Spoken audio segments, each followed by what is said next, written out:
అయ్యా, ఈయన పెళ్లి కొడుకు, ఈయన వీరి తండ్రి గారు. దొండపాడు పేరు వినే ఉంటారు తమరు. ఓ పాలెన్నానులే, చెప్పు.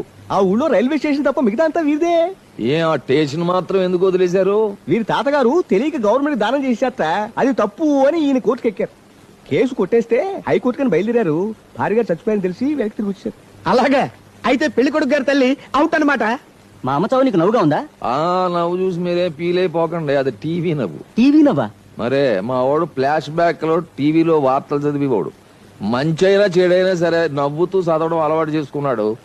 పోయినాడు పెద్ద ప్రజానాయకుడు చచ్చిపోతే జనం అంతా ఎడుతుంటే ఈడు ఆ వార్త కూడా నవ్వుతూ చెప్పాడు. దాంతో వాళ్ళకి శరీరత్ ఉద్యోగం తీసేశారు. ఈడికి ఆ నవ్వు మాత్రం అలా మిగిలిపోయింది. నువ్వు చెప్పు.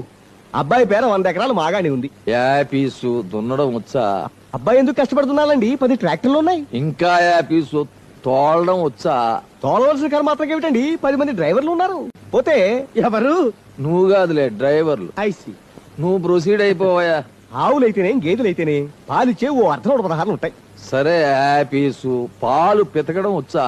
పితకవలసిన కర్మ అతగేం పట్టిందండి, జమాజెట్టి లాంటి పాలేర్లు ఉన్నారు. సరే ఇంకా యాపీసు అబ్బాయి గారు కాపురం అయినా చేస్తారా? కాపురం చేయవలసిన కర్మ అబ్బాయి గారికి ఏం పట్టిందండి. 10 మంది డ్రైవర్లు, 25 మంది పాలేర్లు, అవసరమైతే 50 మంది కూలీలు పెడతారు. దేనికి? అదే క్షమించాలి. మీరేదో అడిగేశారు, నేనేదో చెప్పేశాను. కాపురం మాత్రం ఆ అబ్బాయి గారే చేస్తారు. అయితే అబ్బాయి కాపురం తప్ప ఇంకే పని చేయలేడనమాట. వేరే పనులు చేయాల్సిన కర్మ నాకేంటి?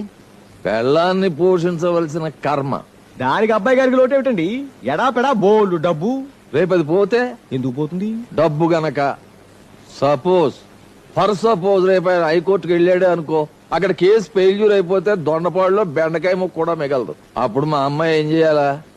రైలు స్టేషన్ లో తెల్లగచ్చు మీద నల్ల దుప్పటి పరుచుకుని ఎల్లగాతలే పడుకోవాలా. ఇలాంటి అదవ సంబంధాలు ఎప్పుడూ తీసుకురాకు.